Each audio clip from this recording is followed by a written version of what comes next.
We proceed to treat the sealing bar, using normal household paper, and a sachet of oil for cleaning the sealing bar, CoLibri system.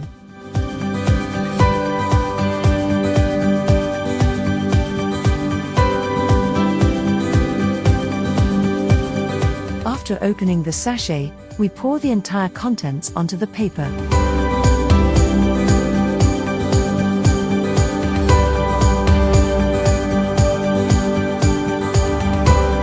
Let any surplus be absorbed. And we pass it all along the Teflon part of the table.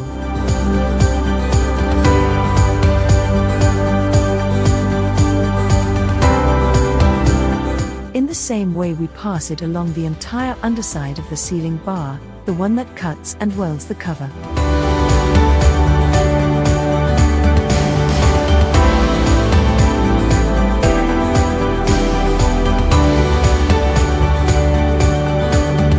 We proceed to remove any excess product.